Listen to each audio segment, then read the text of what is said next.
The Misplaced Peace. The Missing Question. Israel, Palestine, and the Moral Duty of Now. Introduction. The Dangerous Fantasy of Reversing History. There is a dangerous illusion at the center of many arguments about Israel and the Palestinians. It is the illusion that history can be reversed. That if we argue loudly enough, accuse fiercely enough, protest angrily enough, or condemn completely enough, we can somehow go backward and undo what has already happened. We cannot.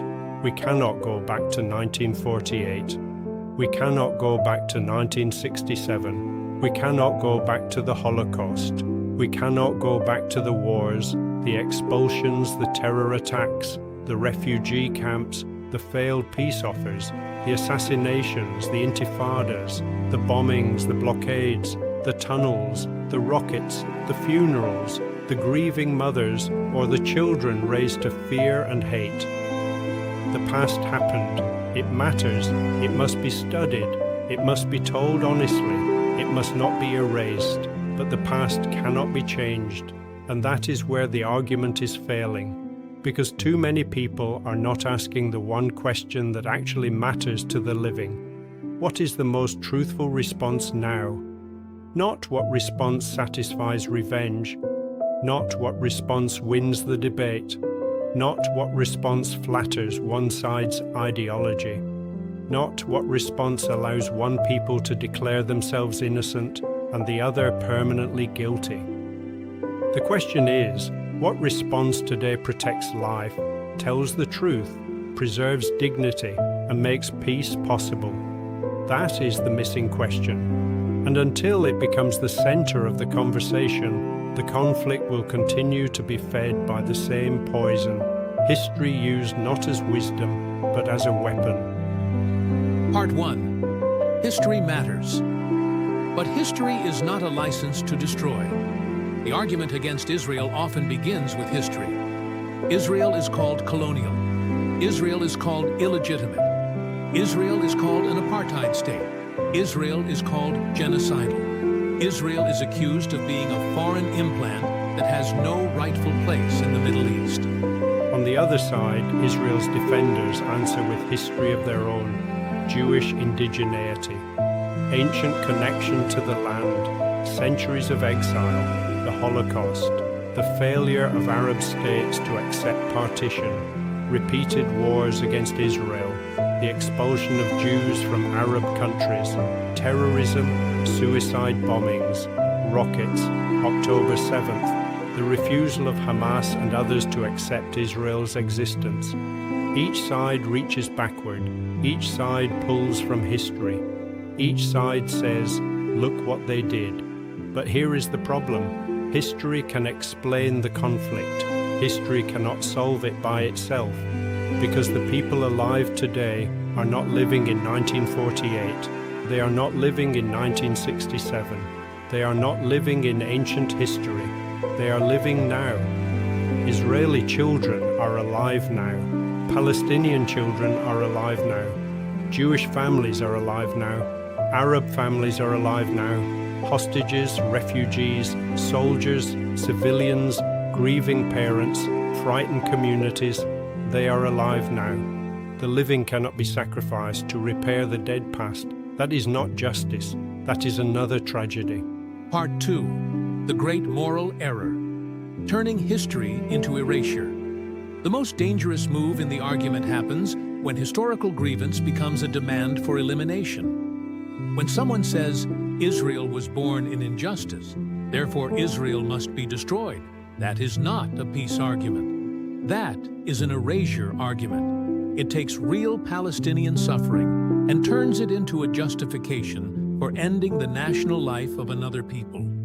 It says to millions of Jews, your history does not count, your trauma does not count, your connection to the land does not count, your need for safety does not count, your children's future does not count. And that cannot be the basis of peace. But the reverse is also true.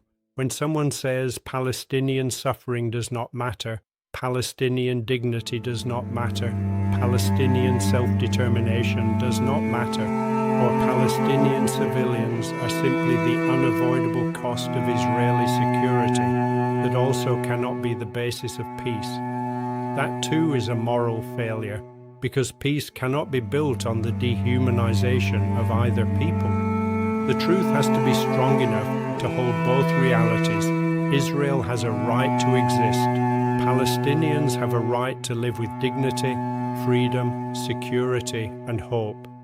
If either half is denied, truth is broken. Part 3. The past cannot be changed, but the present can be chosen. This is the central point.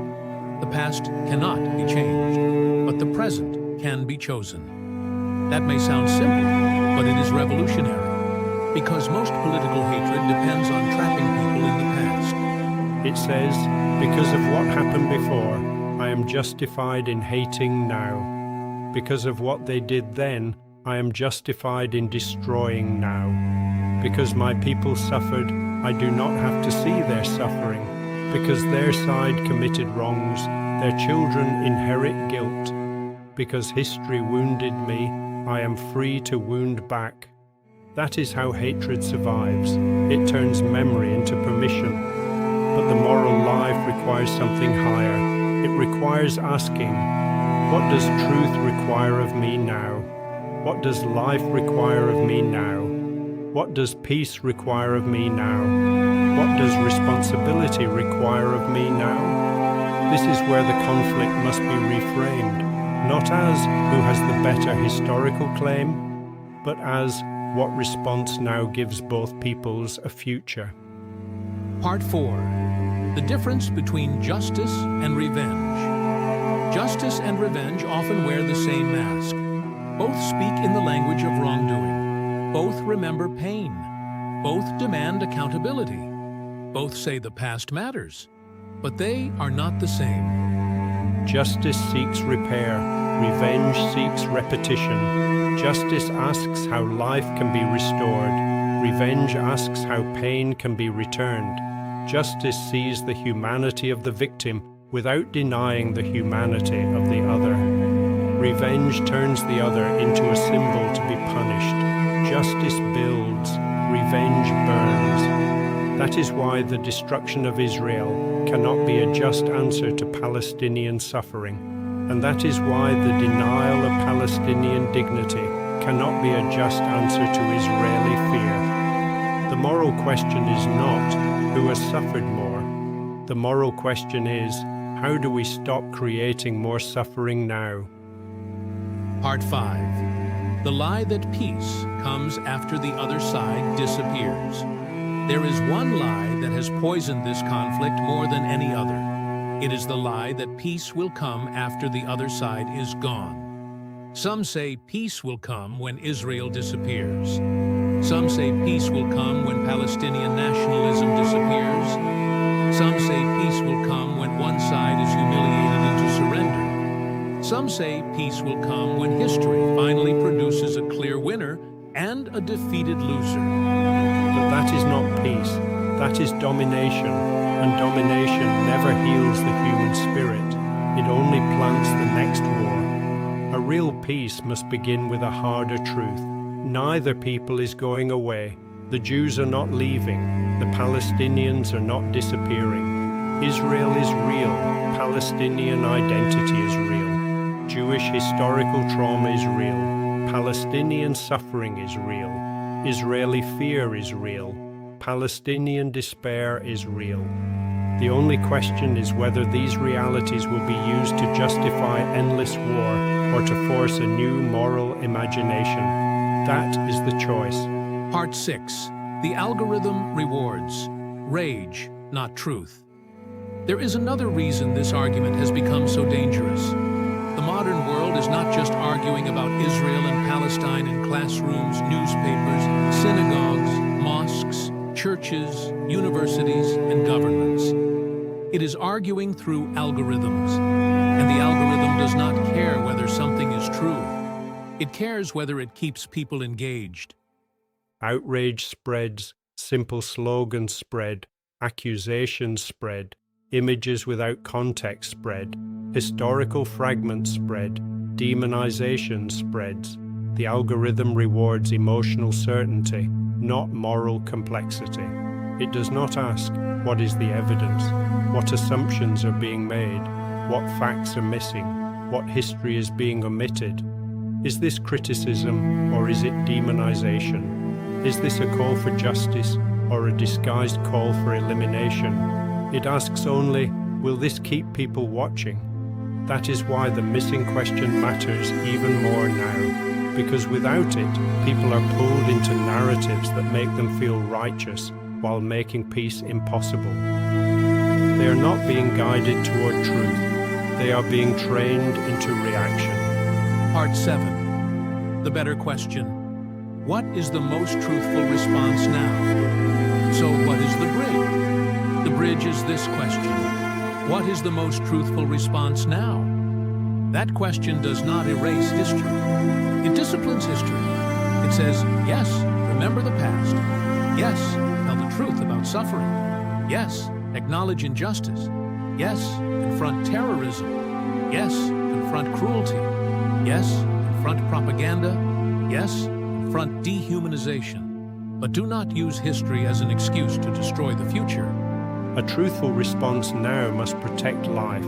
That means Palestinian life, Israeli life, Jewish life, Arab life, Muslim life, Christian life, secular life, the life of every child born into a conflict they did not create. A truthful response now must reject lies. It must reject the lie that Israel is simply a colonial invention with no Jewish history, no Jewish memory, and no Jewish right to exist.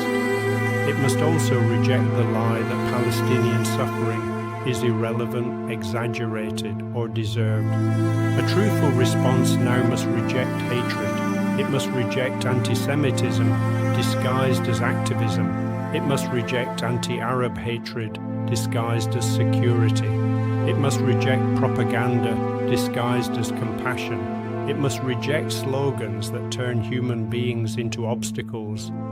A truthful response now must ask, how do we preserve life? How do we reduce suffering? How do we create security? How do we create dignity? How do we educate children for coexistence instead of revenge?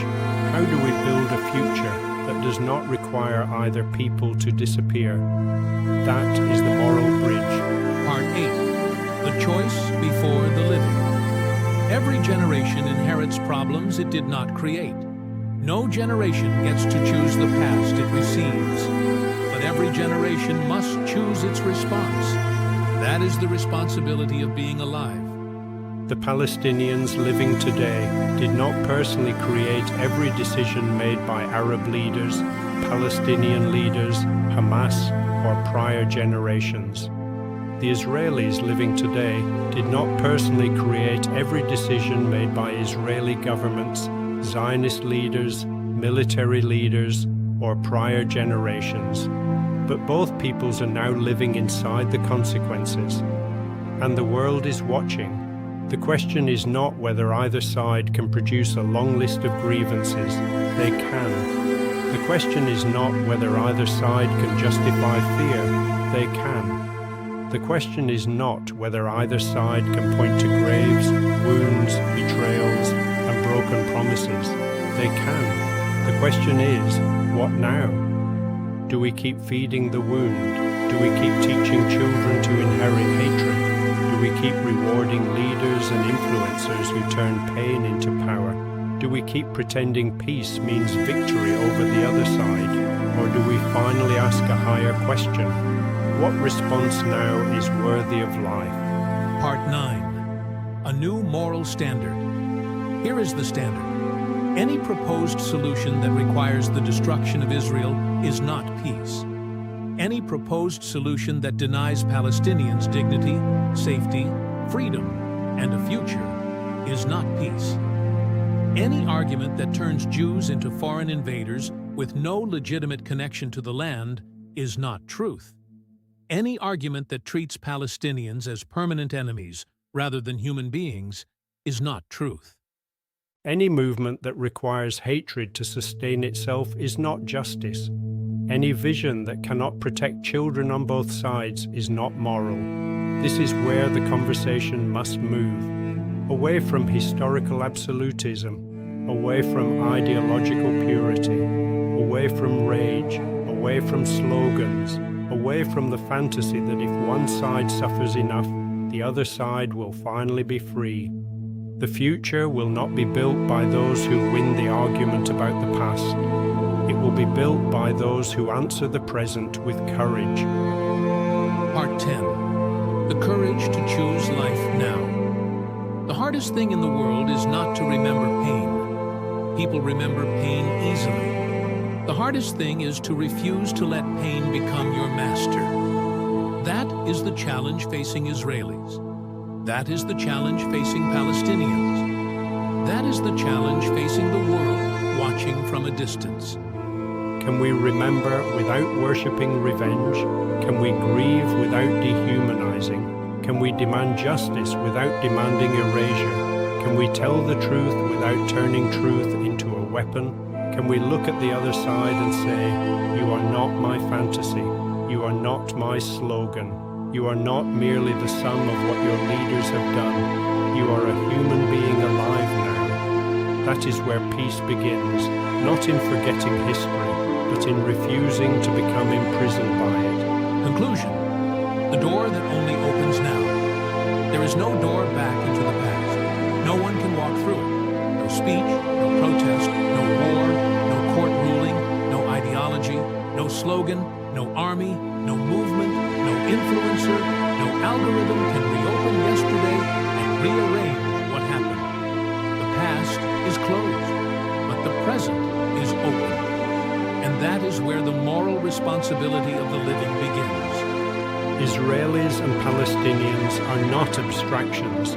They are not arguments. They are not symbols. They are not hashtags. They are not historical exhibits. They are people. They wake up today. They fear today. They grieve today. They love their children today. They bury their dead today. They pray today. They hope today. So the question is not, who can win the past? No one can. The question is, who will be brave enough to choose life now? Because the truth is this, a future built on the destruction of Israel is not peace. A future built on the denial of Palestinian dignity is not peace. A future built on revenge is not justice. A future built on lies is not freedom. Peace will not come from erasing one people's story. Peace will come when both peoples and all who speak about them finally accept the responsibility of the present, to tell the truth, to protect life, to reject hatred, to stop using history as a weapon, to build what the past could not give them. The dead past cannot be changed, but the living present can still be redeemed. And maybe that is the beginning of peace, not when everyone agrees about yesterday, but when enough people finally say, "We are here now, our children are here now, life is here now." And the only truthful response now is to build a future where neither people has to disappear for the other to live.